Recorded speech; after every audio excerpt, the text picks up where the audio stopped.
Bismillahirrahmanirrahim. Alhamdulillahirabbil alamin. Wassalatu wassalamu ala asyrafil anbiya'i wal mursalin sayyidina Muhammadin wa ala alihi wa sahbihi ajma'in. Amma ba'd. Qala al-muallif radhiyallahu ta'ala anhu wa nafa'ana Allahu bi'ulumihi bidzalik amin.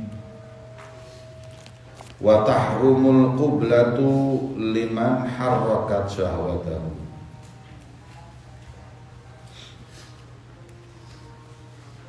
Dan di tengah hari bulan puasa mencium istri mencium suami, suami mencium istri itu hukumnya haram kalau apabila sampai memancing syahwat lawan jenisnya.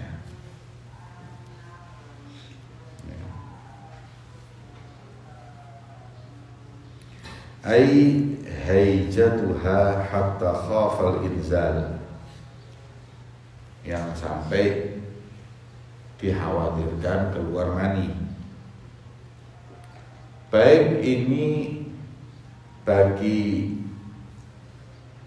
suami istri yang masih muda ataupun yang sudah tua. Adapun kalau ciuman itu bukan ciuman yang sampai memancing syahwat, hanya ciuman sayang, mahabbah, enggak ada syahwat, fal aula tarkuha, tetap afdolnya jangan dilakukan walaupun enggak haram.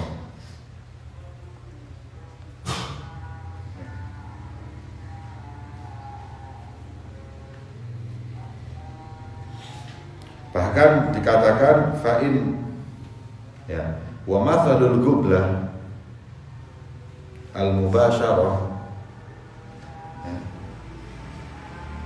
itu fa'in syutima as-sha'im falyakul inni sha'im liyakuffa nafsahu wa syatimahu. Ya, jadi kalau ada yang mau menciumnya, ngingetin ini sha'im, puasa saya puasa. Wahakata untuk bisa imtina, mencegah. Jadi itu hukumnya mencium. Kalau ada pertanyaan, kalau yang dicium bukan istrinya, batal enggak puasanya? Haram. Ya, haram. Haram enggak pakai nunggu syahwat, enggak syahwat. Ya, kalau suami istri kalau memancing syahwat baru haram. Lah kalau enggak suami istri, belum nikah, ya, terus Ramadan dicium, gimana hukumnya? Ya, lebih parah lagi haramnya ini. Ya. Maka, ini ciumnya bukan syahwat, cium sayang, haram. Ya, haram, enggak boleh. Ya, mau Ramadan, enggak Ramadan, mau semuanya tetap aja hukumnya enggak boleh. Ya. Jadi yang ditulis di kitab ini hukum yang suami istri. Wal wisal, dan begitu pula haram hukumnya wisal. Apa itu wisal? Bi an la yatanawal fil lail syai'an. Waktunya orang buka dia enggak buka. Dia ini puasa, waktunya buka enggak buka, sampai isya enggak buka, sampai malam enggak buka, bahkan sampai besoknya subuh lagi. Jadi 2 hari berturut-turut puasa, baru setelah 2 hari baru buka. Saking mujahadahnya dia. Gimana hukumnya? Haram wisal. Haram lihaqina, lihaqil anbiya ijuz. Buat kita haram. Ini khususiyah, Nabi boleh. Ya. Jadi jangan dikira khususianya Nabi itu yang yang enak-enak toh, enak ya Nabi bisa kawin 11. Kita nggak bisa. Nabi itu wisol. Kalau ente haram, kalau Nabi wisol. Nabi wajib qiyamul lail, wajib khususiyah untuk Nabi, nggak boleh, bukan sunnah, wajib qiyamul lail. Buat kita sunnah. Ya. Jadi wisol hukumnya haram. Ini 2 hari atau 3 hari, pokoknya nggak sahur, nggak buka, bukan nggak sahur, nggak buka, nggak sahur. Fa'ilau syariba ma'an walau jar'atan inda sahur fala tahrim. Kalau sempat di waktu sahur, dia itu minum air aja, maka sudah tidak lagi wisol. Maka hukumnya nggak haram.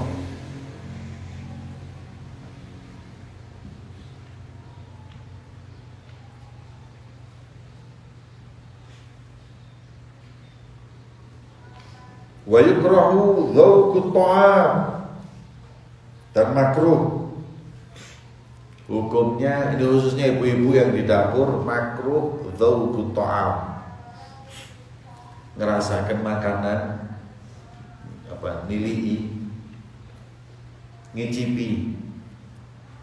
ngicipin makanan, mau tahu nih garamnya kurang atau tidak, ya, atau yang lain.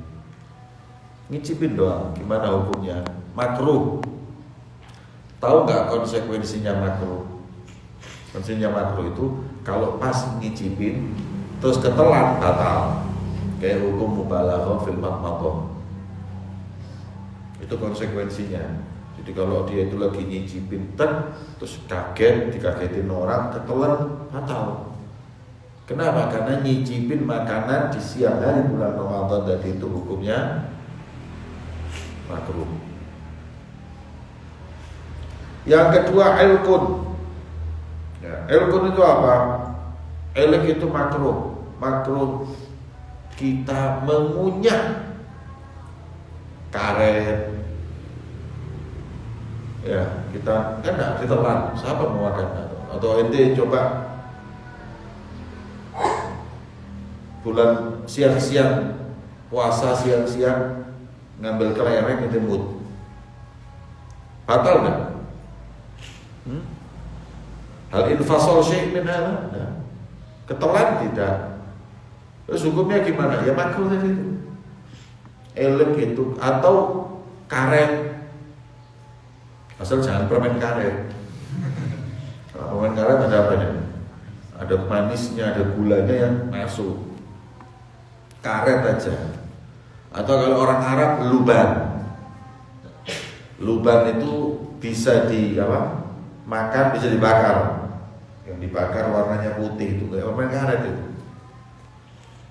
Itu kalau dikunyah berarti tidak ada manisnya, nggak ada ini, cuman kayak karet gitu aja. Tapi hukumnya apa? Makruh ilkun.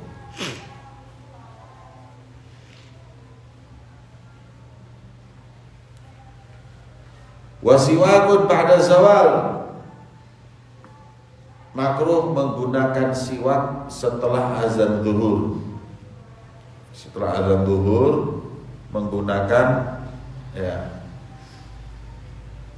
siwak itu hukumnya makruh.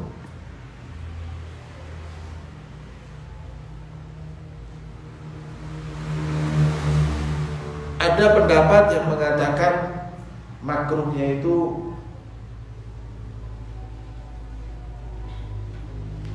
ditafsir. Ada yang mengatakan makruh setelah zuhur, ada yang mengatakan makruh dari awal, ada yang mengatakan tidak makruh sama sekali. Imam Nawawi mengatakan tidak sama sekali makruh. Boleh mau habis zuhur, habis asar, habis ini salah. Ada yang tidak sama sekali, hatta ba'dal fajr. Ada pendapat Syafi'i yang paling kuat ba'da zawal. Apa dalil ba'da zawal? Gini, cari ilah dulu. Kenapa siwak makruh? Karena siwak menghilangi bau mulut yang tidak enak.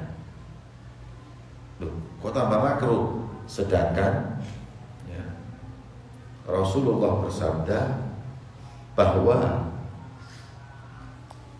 la khuluf, bau mulut yang gak enak, min fammi shaim, dari lisannya orang puasa, atyab indallahi min rihil misik, lebih wangi di sisi Allah itu dari semerbaknya minyak misik. Berarti bau tidak enak itu jangan dihilangi karena dicintai di sisi Allah. Ya, makanya sebagian ulama berkata, jangan lagi ngajimu, jangan lagi sodakohmu di bulan Ramadan, jangan lagi puasamu di bulan Ramadan, jangan lagi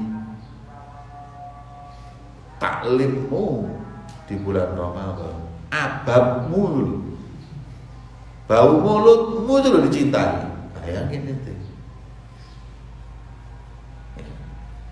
Sedekah di bulan Ramadan makul, sholat sunat itu makul.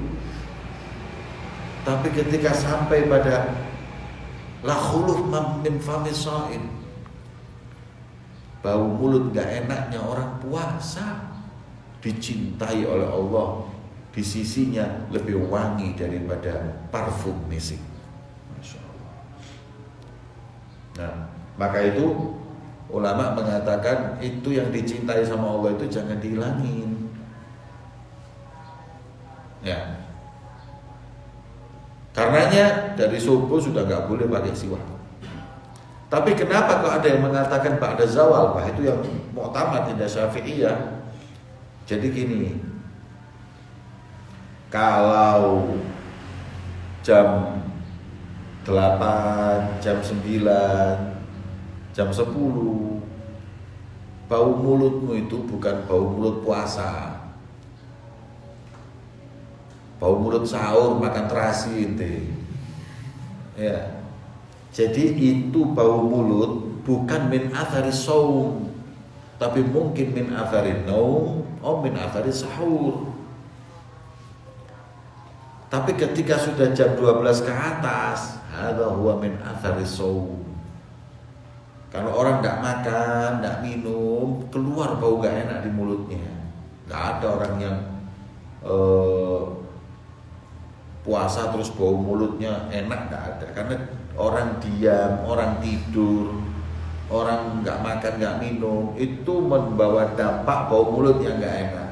Nah, oleh ulama dikatakan yang jangan dihilangi adalah bau nggak enak yang berasal dari puasa, nggak makan, nggak minum. Nah, itu kapan keluarnya? Habis zuhur. Adapun kalau sebelum zuhur itu bisa jadi karena tidur, karena bangun tidur, karena dekatnya masa dia itu gak puasa ya, ke jam 9 itu kan masih terlalu dekat sampai sahur itu. Makanya gak mungkin bau gak enaknya itu karena gak makan, gak minum, tapi karena mungkin tidur, karena sahur, karena gak sikatan habis sahur, atau bangun juga gak sikatan, di situ sebabnya. Tapi kalau sudah pada zuhur, muta'akid, pasti 100% karena puasa. Dan itulah jangan dihilangi. Maka dikatakan di sini, jangan pakai siwak setelah zuhur. Kalau bisa mulai dari pagi hari jangan pakai siwak. Kalau memang kadang terpaksa sore pun kita pakai siwak mengikuti mazhab Imam Nawawi. Tapi afdal kalau bisa dan selama tidak mengganggu, ya, tidak mengganggu teman yang ada apa, pakai siwak sampai turun. Ya, jangan sampai kita mengganggu orang. Ya.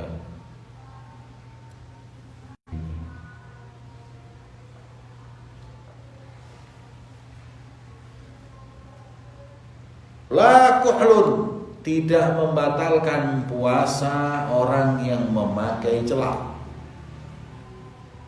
Karena ini bukan manfaatun maftuh. Manfaatun maftuh mana? Hidung, mulut, telinga, mata tidak. Makanya orang pakai celak tidak batal. Tetes mata, hukumnya apa tetes mata? Tidak batal. Karena ini bukan manfaatun maftuh. Kalau tetes telinga, batal. Tetes hidung, batal. Tetes mulut, lihat tetesannya apa. Kalau dawet batal. Nah, ya kalau mulut sudah jelas batal ya. Jadi mulut batal, hidung batal, celak. Lah kalau pakai celak, ya mati terus. Kenapa wifi-nya belum ada? Kalau pakai celak ya, terus terasa di sini. Hukumnya gimana? Tidak apa-apa, tetap sah, walaupun terasa di sini. Ya. Jadi memang beda pendapat nanti antara madhab itu. Apakah mata ini termasuk mata Syafi'i tidak? Tapi afdalnya kalau bisa jangan pakai celak, jangan pakai tetes mata di waktu puasa bulan Ramadan kecuali terpaksa. Kemudian istihmam. Apa istihmam? Mandi. Mandi itu tidak membatalkan puasa. Jadi kalau siang-siang mandi nggak masalah. Asal jangan mandi yang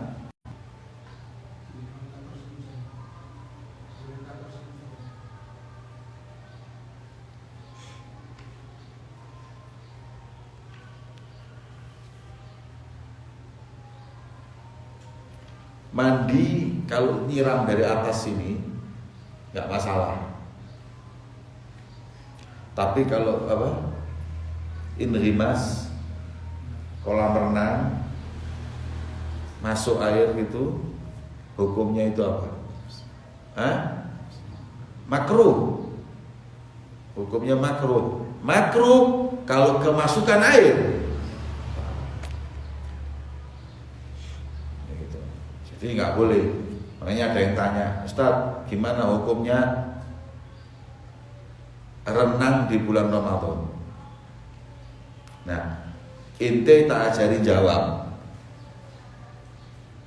Saya ajari jawab. Jawab aja nggak boleh. Oh, berarti katanya makruh. Iya. Tapi siapa yang renang terus telinganya nggak kemasukan air? Siapa yang renang terus bisa jamin hidungnya nggak kemasukan air? Siapa yang jamin enggak kalau duburnya nggak kemasukan air? Dubur itu termasuk manfaat waktu.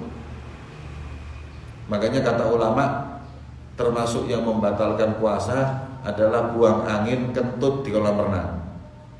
Kenapa? Karena orang kalau kentut di kolam renang, orang itu secara otomatis ketika mengeluarkan air angin di anus itu langsung selanjutnya nyedot. Disitulah pasti masuk air. Itu batal. Ya, jadi kalau ada yang tanya hukumnya berenang di siang hari bulan Ramadan gimana? Atau hukumnya kumkum? Apa kumkum itu? Berendam. Jawabannya makruh. Ya, jangan. Dan kalau sampai kemasukan air apa? Batal. Boleh disingkat aja langsung. Gimana hukumnya berendam dan hukumnya renang? Berenang di siang hari bulan Ramadan nggak boleh.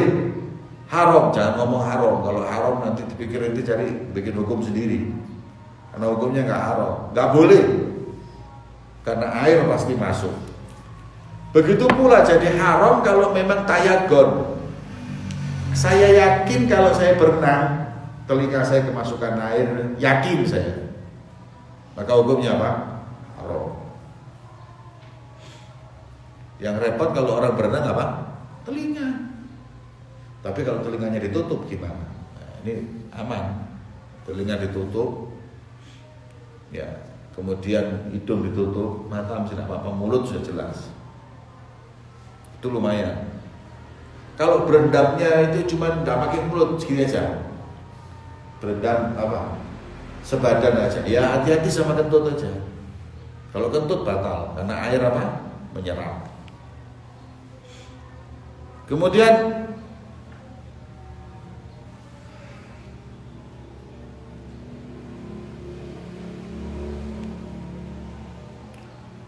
wa yukrahu likulli ahad somtu yaumin ila lail, dan makruh puasanya sak puasa ngomongnya.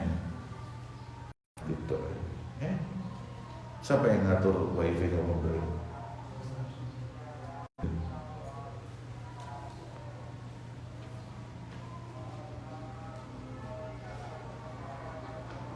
Puasa ngomong, jadi juga bukan puasa nggak makan, nggak minum, cuma nggak ngomong juga. Gimana hukum? Malah makruh. Ya. Sukutuhu anil kalam ila lail. Ya. Bal afdal an yadhkurullah wa an yatluwal Qur'an. Ya. Li'anna Rabb la yuta'abbad bisukut, disebut di sini ya. La ahad yata'abbad bisukut. Maksudnya kalau nggak mau ngomong sama orang mending, tapi kalau dia diem aja, nggak baca Quran, nggak zikir, nggak apa, pokoknya puasa sampai puasa kata-kata, diem aja nggak ngomong, maka hukumnya malah makruh. Arab la yuta'abbad bisukut. Nggak ada ibadah diem itu. Saya ibadah sama Allah dengan diam, dengan zikir. Diam dari orang nggak apa-apa, tapi kalau diam sama Allah juga nggak zikir, nggak baca Quran, itu bukan ibadah. Wa man lazimahu qadha syai'in min Ramadan yundab lahu an yakdiyahu mutatabi'an 'alal fawr. Barang siapa yang wajib mengqadha, barang siapa yang wajib mengqadha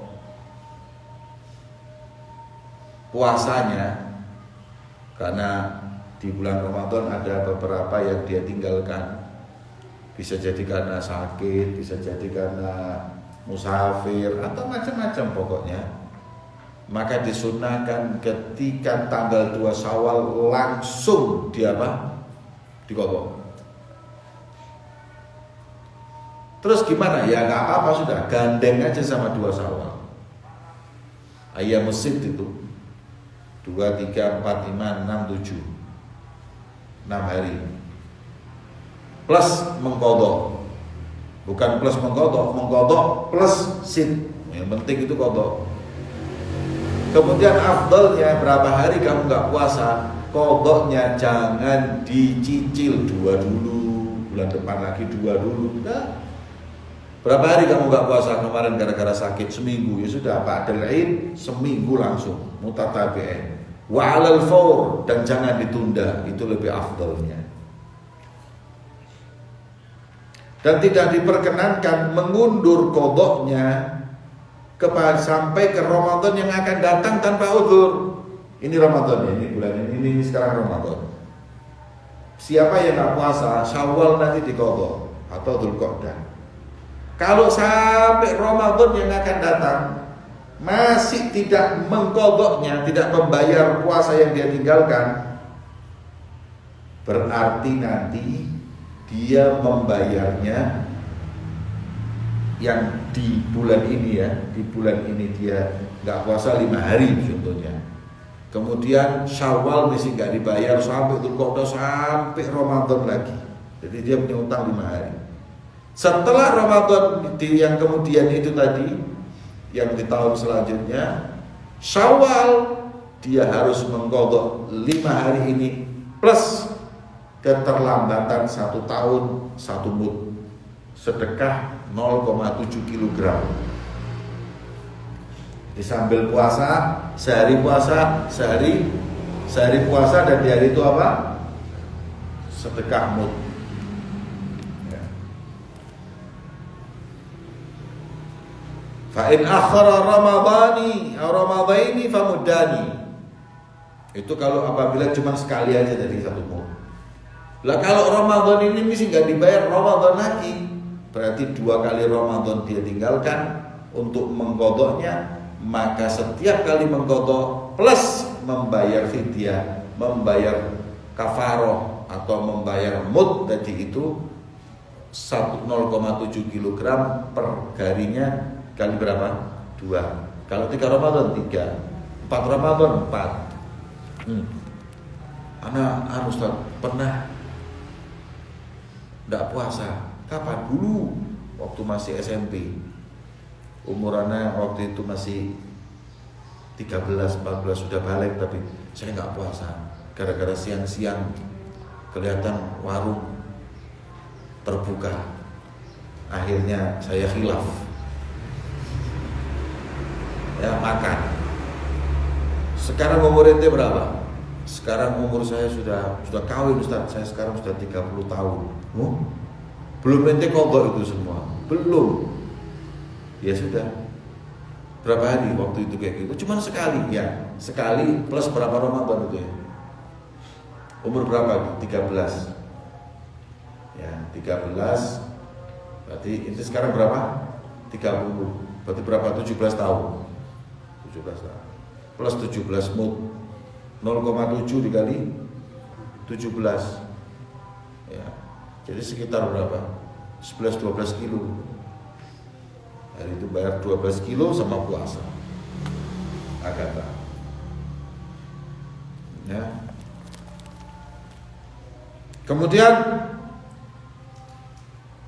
wa hakadha yatakarraru bi takarruri sinin. Wa man mata. Ini pembahasannya cukup panjang yang kedua ini. Wa man mata, barang siapa yang mati, wa alaihi shaum, dan dia punya hutang puasa. Ya. Baik hutang puasa itu Ramadan atau nazar. Dalam keadaan tamakkana min fi'lihi wa lam yaf'alhu. Jadi gini, umpama dia itu punya hutang puasa karena sakit, hingga 15 hari dia gak puasa di bulan Ramadan. Tapi setelah Ramadan, Syawal, Dzulqa'dah, sehat, dan dia bisa membayar apa yang dia tinggalkan dari puasa. Tapi dia gak bayar-bayar.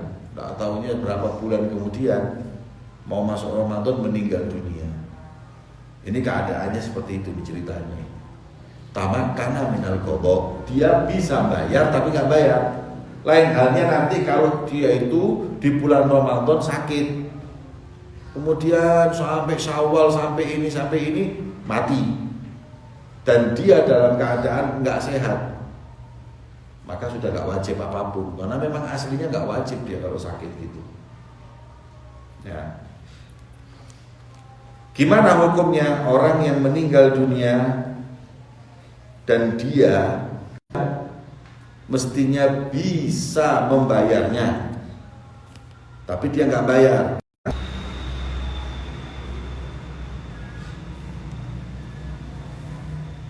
Hukumnya at'ama anhu an kulla yaumin mudda ta'amin. Ya.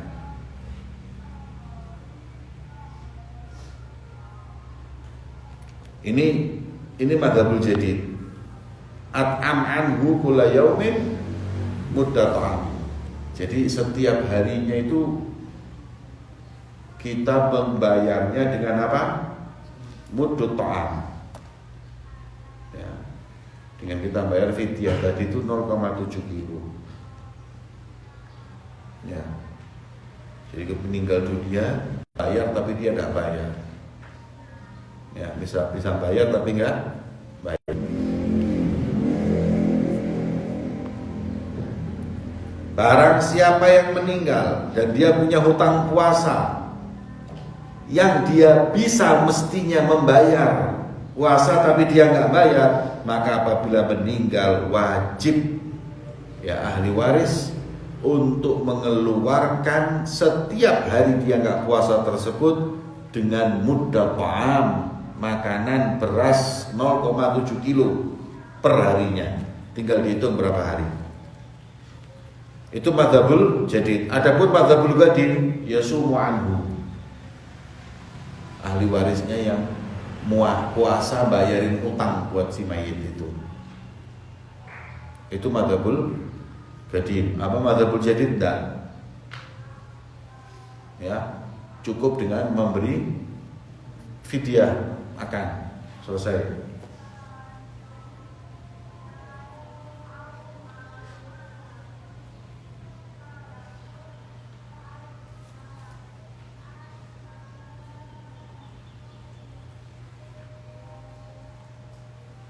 Ya. Wala yusam anhu ala hadzal qaul. Tapi di sini ditulis wa jazaman Nawawi bi jawazi siyam tab'an lil gadimil muayyan bi hadithi syaikhain man mata wa alaihi shaumun shoma anhu waliyun. Tapi Imam Nawawi berkata boleh-boleh aja kita puasakan untuk orang yang meninggal tersebut, bukan nggak boleh. Kewajiban bayar denda. Tapi kalau dia kepingin untuk membayarkan puasanya, boleh. Wifi-nya mati-mati kenapa?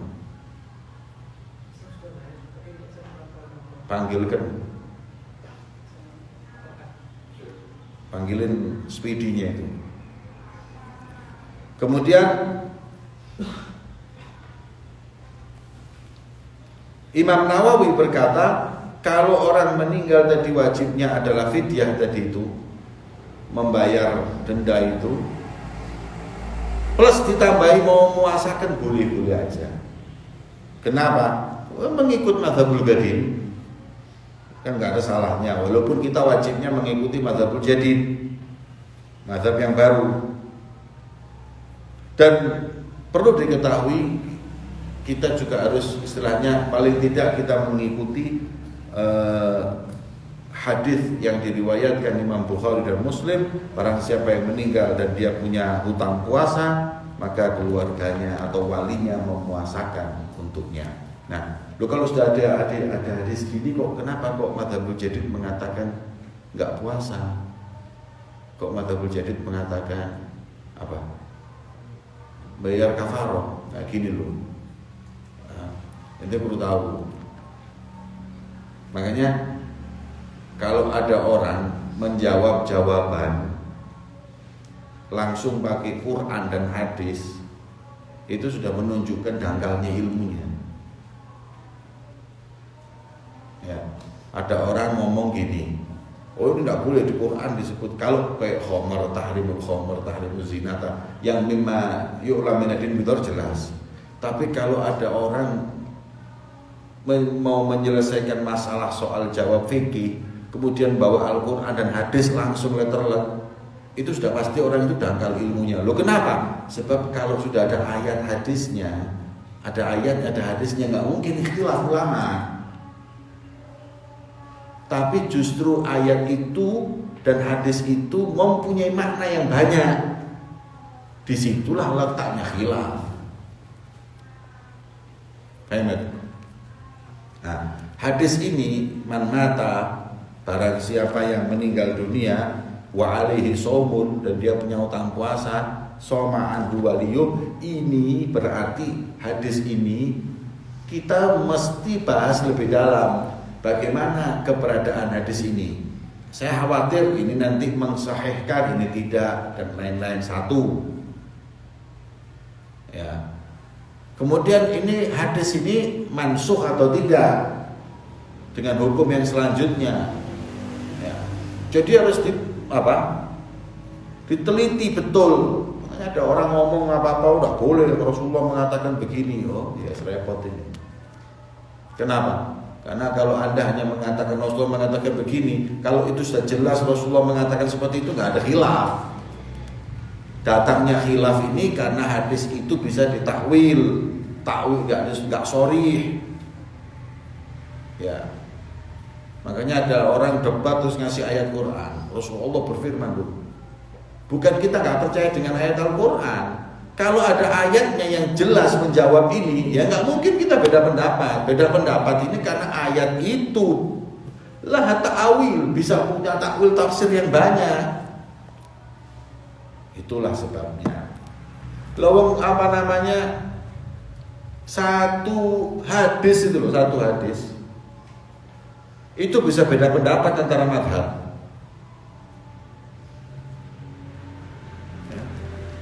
Hadis ini apa namanya? Tentang kalau di mazhab Imam Syafi'i, jenazah itu dikafani 3 lapis, thalatha lafaif. Kalau di mazhab Imam Malik itu dipakein dulu gamis, kemudian dipakein imamah, kemudian baru dikasih kafan 3 lapis. Kalau di mazhab Syafi'i apa? Hanya 3 lapis. Nggak usah pakai, jangan pakai imamah dan jangan pakai gamis. Di mazhab Syafi'i jangan pakai imamah, jangan pakai gamis. Di mazhab Imam Malik pakein imamah, pakein gamis, terus kemudian. Sekarang pertanyaannya, oke. Sekarang pertanyaannya, Imam Syafi'i ngambil hadis apa? Imam Malik ngambil hadis apa? Sama, hadisnya sama. Ya, hadisnya sama. Hadisnya itu orang meninggal, ya, itu dikafani dengan thalatha lafaif, 3 lapis kafan min ghairi aimamat wal gamis.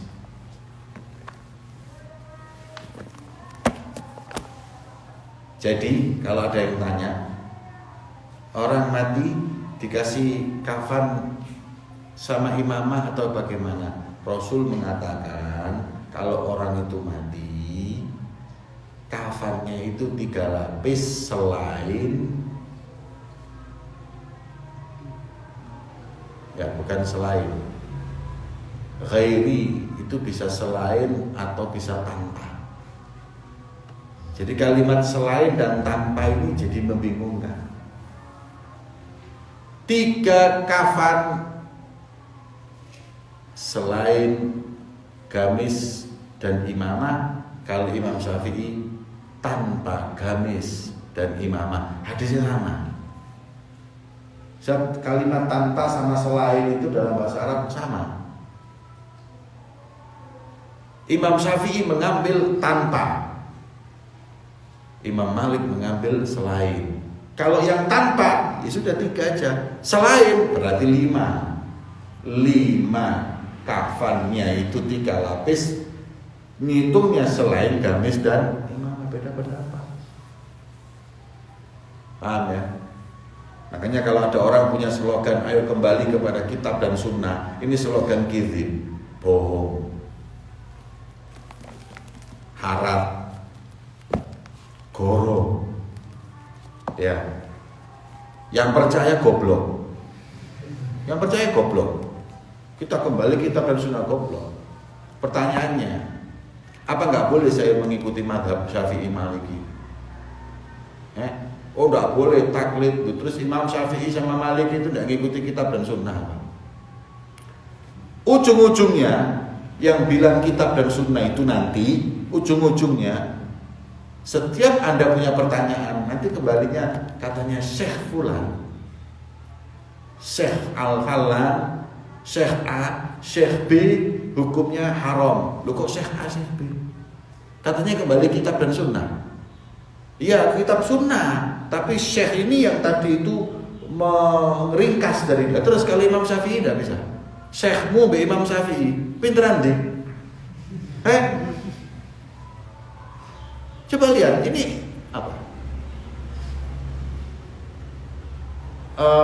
pemikirannya itu, logikanya itu sudah nggak masuk sama sekali. Anda jangan percaya dengan slogan kembali kepada kitab dan sunnah, jangan percaya, bohong. Yes. Terus slogannya apa? Kembali kepada salafus soleh, kembali kepada pemahaman mereka. Kalau sudah kayak Imam Syafi'i, baru buat slogan kitab dan sunnah. Setelah Anda jadi kayak Imam Syafi'i mujtahid mutlak, jangan taklid siapapun, semuanya langsung hukum keluarkan dari Al-Quran dan hadis.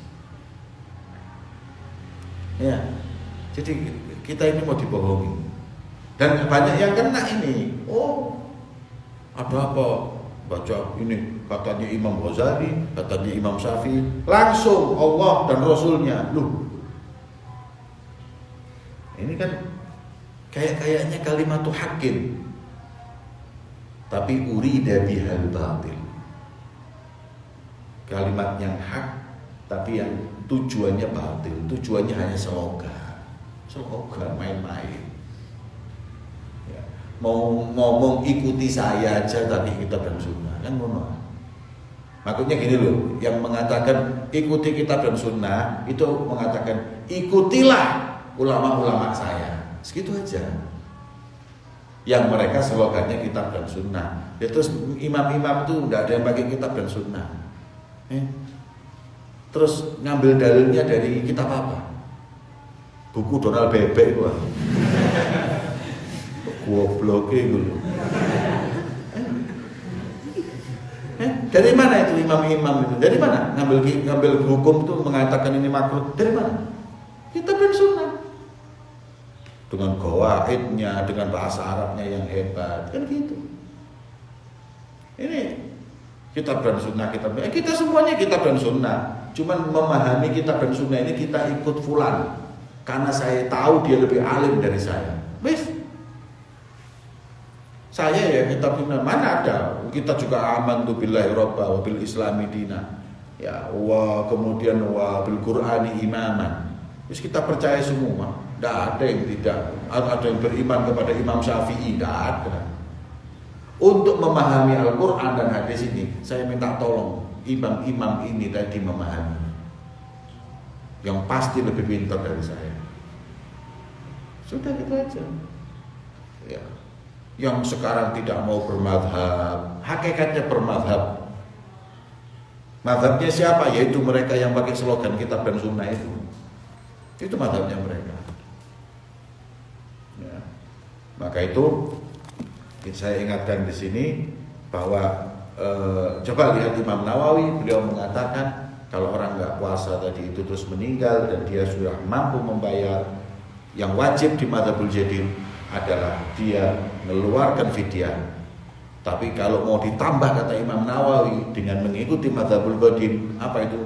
Dengan mempuasa fal afdol. Ya kalau tidak salah Imam Subki itu yasum, ya orang tuanya atau keluarganya yang meninggal dia yang memuasakan. Kalau Imam Subki atau siapa itu ada di kitabnya I'anatul Talibin. Tapi tetap ya, selama tamakun wajibnya fidyah. Wallahu a'lam bishawab.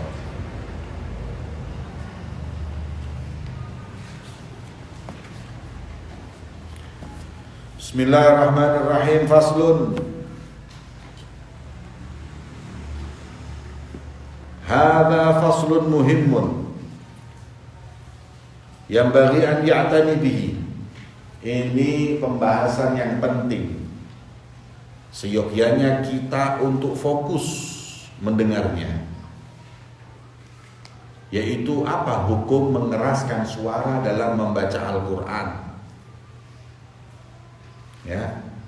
Ketahuilah banyak hadis-hadis yang sahih dan yang hasan, bahkan yang dhaif, di mana hadis itu menunjukkan sunnahnya mengeraskan suara dalam membaca Al-Quran. Jadi kalau baca Al-Quran ini afdolnya kita itu pelan atau kita keras. Beliau mengatakan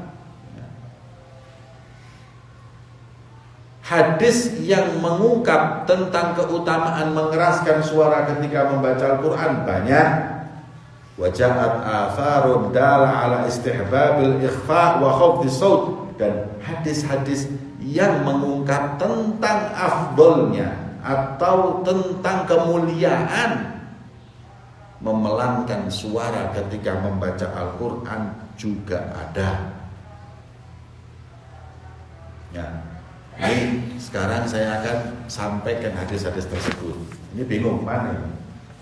Ente kalau baca Quran ini enaknya keras atau pelan? Keras ada dalilnya, pelan ada dalilnya. Terus gimana? Ya ini Imam Al-Ghazali, Abu Hamid Muhammad bin Muhammad Al-Ghazali, dan selain beliau dari para ulama, beliau berkata, wa tariqul jam'i bainal akhbar wal athar al-mukhtalifah fi hadha, beliau berkata kalau kami dua hadis itu bisa digabung menjadi satu. Hadis yang mengatakan sunnah mengeraskan suara ketika membaca Quran, hadis yang mengungkap sunnah memelankan suara ketika membaca Quran bisa digabung. Gimana gabungnya? Ini, innal israr ab'ad minar riya. Ngaji itu kalau pelan itu lebih aman dari sifat riya, ya kan? Kalau ngaji pelan, orang nggak banyak yang nggak perhatian, itu lebih aman dari riya. Fahuwa afdal fi hakiman yakhafu dzalik. Maka bagi orang yang dia itu takut riya dari amal ibadahnya, afdolnya memelankan suara. Paham? Jadi tergantung inti.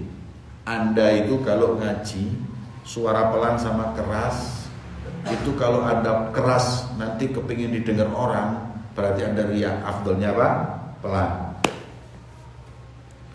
Fa in lam yakhaf arya fal jahr bil jahri wa raf'is saut.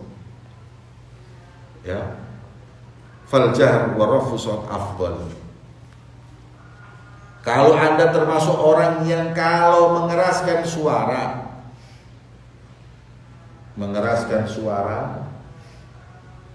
ya, jelas-jelasan dan mengeraskan suara itu tidak ada riya, maka itu lebih afdal.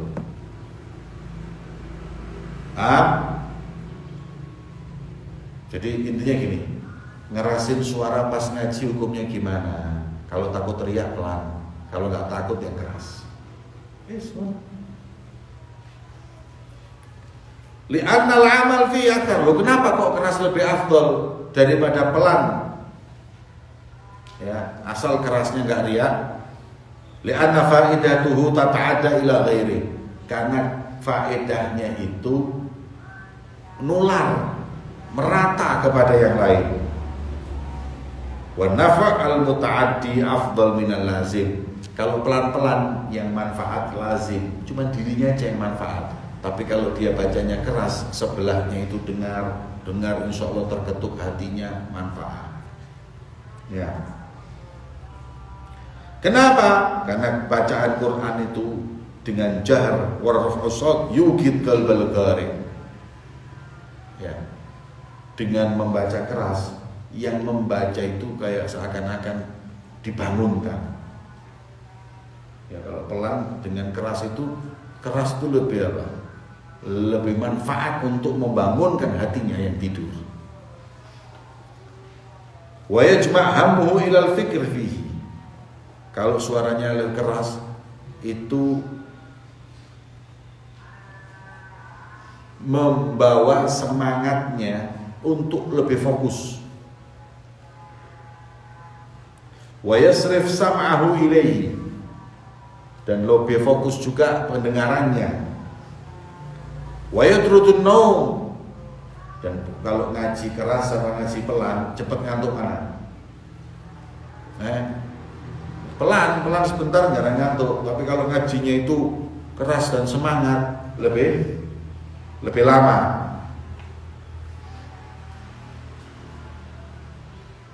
Wa yazid fin nasyat, semangat bertambah. mengusir tidur, semangat bertambah.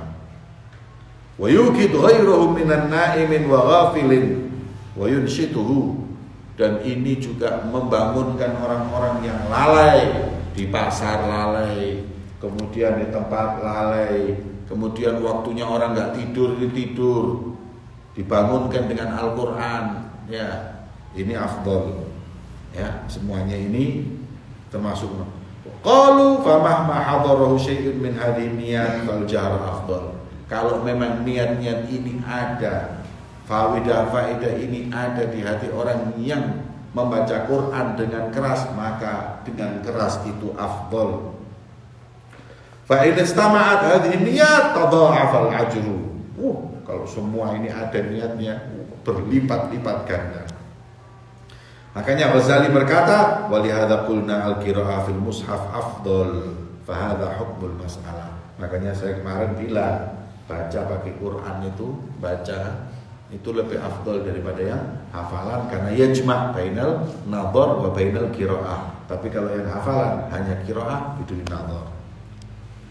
Ya. Belum habis ini pembicaraan ya. Wa amal athar al-manqula katsira wa ana usyiru ila atraf min ba'dihha. Saya beri contoh hadis-hadis yang mengungkap tentang hal ini. Rasulullah bersabda, ma adzinallahu li syai'in ma adzina li nabiyyin hasan as-saut yataghanna bil Qur'an yajharu bih. Nah, coba lihat hadis ini di Syarh Muslim ya. Ma adzina ay mastumti ama ustumi'a, tidaklah didengar. Ma adzinallahu li syai'in, ya di sini bikasri dzal. Qala ulama makna udzina bil lughah ay istima'. Ya. Tidak ada yang tidak tidak Allah tidak mendengar kepada sesuatu. Wa ma adzina lin nabiyyin, ya. Tidak mendengar sesuatu lebih afdal daripada orang yang yataghanna itu mengenakkan suaranya, yataghanna bil Quran, mengenakkan suaranya di Quran, wa yajharu bih, dan mengeraskannya. Ini hadisnya. Hadis yang lain, ketika ada Abu Musa al-Asy'ari yang suaranya enak, Rasulullah memuji dengan mengatakan apa? Kau memang diberi oleh Allah seruling dari serulingnya keluarga Daud. Karena keluarga Daud itu suaranya enak-enak kayak seruling. Saking enaknya ini kayak seruling. Ya.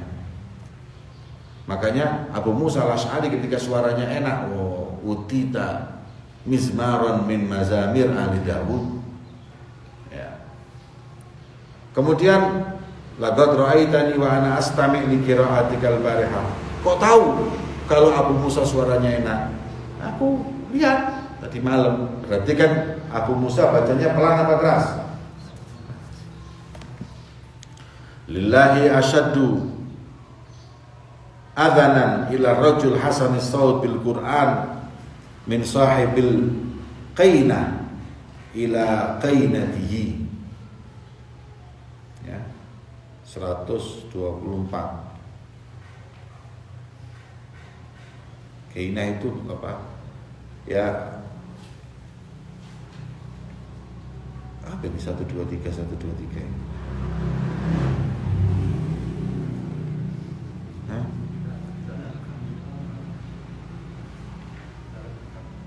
Di belakang kitab. Apa 123 itu?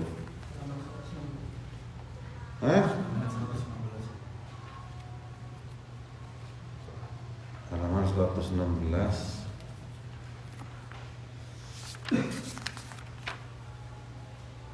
Lillahi asyaddu bi fathil hamzah adzanan wa dzal ay istima'an. Kenapa enggak dibawa kayak ini? Mungkin tambahan itu. Ya. Dan Allah lebih suka mendengar suara orang laki-laki yang merdu dengan Quran lebih daripada sahibul kayyinah. Kayyinah itu apa? Musik ya. 124 apa di situ? Kayyinah itu musik. 100 berapa tadi? 16. Mana? 124. Mughanniyah, ya, penyanyi. Ya, kayyinat itu penyanyi. Biduan, lebih daripada sahibul biduan, mendengarkan biduannya menyanyi ya. Nanti tahu orang-orang Arab itu kalau mendengarkan suara orang perempuan yang nyanyinya enak itu khusyuk, nikmat. Kayak suaranya orang Mesir dengerin Ummi Kulthum, sak lagu sak jam. Ummi Kulthum itu satu lagu 1 jam. Lah orang Mesir kalau mendengarkan khusyuk. Nah, di sini diibaratkan Allah lebih khusyuk dengerin orang yang baca Quran dengan suara yang enak daripada orang-orang yang mendengarkan suara biduan dengan suaranya yang merdu itu. Ya, jadi Allah dengerin orang ngaji itu khusyuknya lebih daripada orang dengerin Ummi Kulthum nyanyi. Ya, orang kalau enggak suaranya enak nyanyi sejam nggak mungkin. Ya, nyanyi itu paling mentok orang 10 menit itu sudah bosen. 15-20 menit sudah enak, tinggal mulai kok. Ya. Tapi Ummi Kulthum bisa nyanyi 1 jam. 1 jam, 1 jam setengah. Ya apa yang nyanyi 1 jam? Ya orang-orang ya anteng ya nungguin. Ya ini kayyinat, artinya mughanniyah. Dari Abi Musa. Ini semua dalil-dalil tentang keutamaan mengeraskan suara dalam membaca Quran. An Abi Musa, inni la'arif aswata rufqatil asy'ariyyin bil-lail hina yadkhulun wa a'rifu manazilahum min aswatihim bil Qur'an bil-lail wa in kuntu lam ara manazilahum hina nazalu bin-nahar. Ya, berarti menunjukkan bahwa mereka rumah-rumahnya itu di malam hari membaca Quran dengan suara yang keras. Hingga disebutkan kalau malam mereka itu suaranya keluar dari rumah mereka masing-masing. Itu menunjukkan bahwa ini adalah suaranya keluar, berarti jahar. Ya. Aku mendengar, kata Rasulullah, suara-suara teman-teman Asy'ariyin, yaitu Abi Musa, di waktu malam hari. Ya. Wa a'rifu manazilahum min aswatihim. Mana yang rumahnya Rufqat Asy'ariyin ini Anda tahu. Kenapa? Karena suara Quran yang merdu yang keluar dari rumah mereka. Rasulullah bersabda, "Zayyinul Quran bi aswatikum." Hiasi Quran dengan suara kalian. Kemudian, "Tuba li haula kanu ahabban nas ila Rasulillah." Ketika mendengar ya Abi Dawud an Ali radhiyallahu anhu annahu sami'a dhajjatan nas fil masjid yaqra'una al-Qur'an. Ya, di masjid ada suaranya orang yang baca ya, yang ini baca, suaranya kan gitu kayak pasar akhirnya. Apa katanya Sayyidina Ali? Beruntunglah mereka. Mereka adalah orang yang paling dicintai oleh Rasulullah SAW. Ya. Wa fi itsbatil jahri ahadits katsira. Terus pokoknya dalil yang menunjukkan keras suara itu banyak. Adapun athar sahabat wa tabi'in min aqwalihim wa af'alihim fa aktsar min an tuhsar. Sudah, kalau itu tadi yang saya kasih cuma hadis toh. Kalau saya tambahi dengan perkataannya sahabat, af'alnya sahabat, waduh enggak cukup, kebanyakan dalilnya. Ya. Tapi ingat, wa hadza kulluhu fi man la yakhaf riya wala ijab wala nahwihima minal qaba'ih. Suara keras itu baik buat orang yang enggak takut riya, enggak takut ujub dan lain-lain. Wala yu'dhi jama'atan bi labsi salatihim. Dan janganlah kalian itu ngaji di masjid yang di situ ada orang sholat. hingga akhirnya kau usik, kau ganggu sholat dia. Ngaji Quran, ada orang sholat planning. Ente ini ngaji bawa Quran, Bismillahirrahmanirrahim, Alif Lam Mim, Dzalikal kitabul la raiba fihi. Ada orang sholat pelan-pelan. Ada orang sholat, jangan ganggu orang sholat ini dengan baca Quran. Paham ente? Lah kalau orang sholat jangan diganggu dengan baca Quran, apalagi dengan ente ngobrol. Ya, ini temennya sholat, ini ngomong. Ngomong. Quran itu Quran, pelanin. Kok ente ngomong? Apa kalamah ahsan al-Quran? Kalau ada orang sholat, televisi itu pelanin. Quran aja suruh melanin, apalagi televisi. Ya, saya masih ingat waktu saya masih SMP itu baca Quran di depan abah saya. Abah saya sholat. Begitu saya selesai sholat, Assalamualaikum. Abah saya selesai sholat, Assalamualaikum, Assalamualaikum. Saya mesti ngaji. Dipanggil, diingetin. Lain kali kalau ada orang sholat, khafid sholat, pelanin suara ngajinya. Selesai, kerasin. Bayangin, jadi orang sholat ini ya nggak boleh diganggu dengan bacaan Quran, apalagi yang lain. Biluk sisa wa takhlitiha alaihim, apalagi sampai membuat kacau sholatnya. Nggak boleh. Tidur juga nggak boleh diganggu dengan Quran. Kalau apabila tidurnya itu pada waktunya, ya, kayak sore-sore gini ada yang ngaji, nggak masalah kan, bukan orang tidur sekarang. Tapi jam 1 bengi tadarus itu, musola, terus pakai Bismillahirrahmanirrahim. Terus, kenapa? Anda terusik dengan bacaan Quran? Loh, bukan terusik. Bukan waktunya kalau mengeraskan. Kalau saat ini bacalah pelan-pelan. Tapi kalau saatnya nanti orang bangun, ahlan wa sahlan. Makanya saya kalau ditanya, Habib, gimana hukumnya ngaji tadarus pakai mikrofon di musola-musola masjid di bulan Ramadan? Saya jawab gini dulu. Pertama, satu, suaranya enak gak? Nek gak enak ojo. Kalau suaranya enak, syiar. Suaranya gak enak, bukan syiar, bikin orang gregetem. Ya, bikin orang gregetem, gak enak suaranya ngaji. Ya, kalau yang gak enak suaranya jangan pakai mic. Keras nggak apa-apa di masjid, tapi jangan pakai mikrofon. Kalau yang suaranya enak, kayak saya setiap minggu dengar di daerah belakang sini ini ada orang ngaji, nggak tahu, masya Allah suaranya enak. Saya ingat terus, sudah 10 tahun lebih orang itu ngajinya setiap minggu saja. Itu suaranya enak, tajwidnya enak. Saya sangat terhibur dengan bacaannya dia.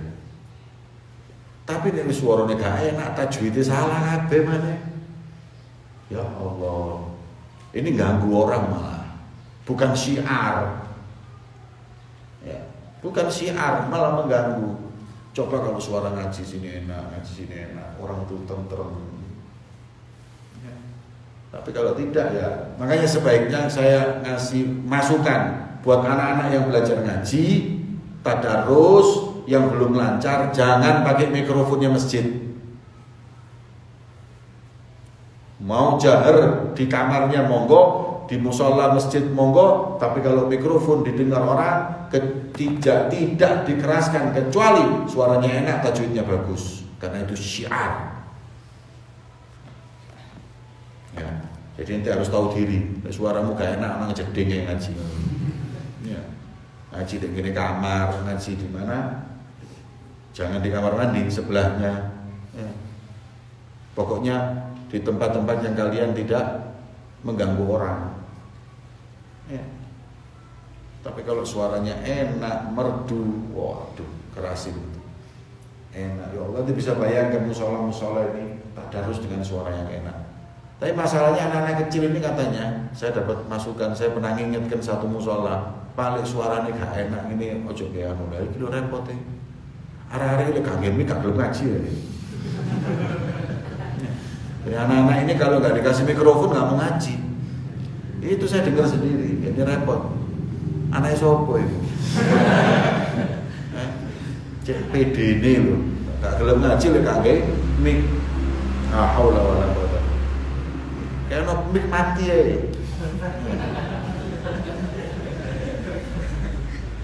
Kemudian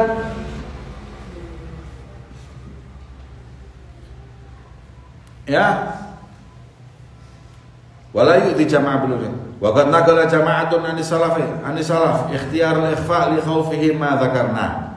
Tapi ada juga pendapat dari sebagian ulama yang mengatakan sunnah afdalnya itu pelan. Fa anil A'mash qala dakhaltu ala Ibrahim wa huwa yaqra'u al-mushaf fasta'dhana 'alaihi rajulun faghatahu fa qala la yara hadha anni kuntu aqra' kulla sa'a. Wa an Abi Aliyah qala kuntu jalisan ma ashabi Rasulillah radhiyallahu anhu fa qala rajul minhum qara'tu lailah kadza qalu hadza haddak minhu. Jadi semua ini tidak ada yang diketahui. Wa istadalla li haula bi hadits Uqbah bin Amir radhiyallahu anhu qala sami'tu Rasulullah sallallahu al-jahir bil Qur'an kal jahir bis shadaqah. Orang yang terang-terangan baca Quran seperti orang yang terang-terangan bersedekah. Dan yang sembunyi-sembunyi di Quran seperti sembunyi-sembunyi sedekah. Mana yang lebih afdal, sedekah sembunyi-sembunyi atau terang-terangan? Sembunyi. Makanya baca Quran sembunyi lebih afdal. Ini dalilnya. Qala Tirmidzi haditsun hasan. Wa qala Tirmidzi ma'na hadzal hadits alladhi yasirru qira'atul Quran afdal min alladhi yajhar biha. Li anna sadaqatu sir afdal 'inda ahli al-'ilm min sadaqatil 'alamiyah. Qala wa inna ma ma'na hadzal hadits an 'inda ahli al-'ilm likai ya'man rajul minal ujub. Ya, hadis ini membuktikan agar kita enggak ujub. Dan alladhi yusir bil amal la yakhafu alaihi minal ujub, karena kalau sudah pelan-pelan aman dari ujub.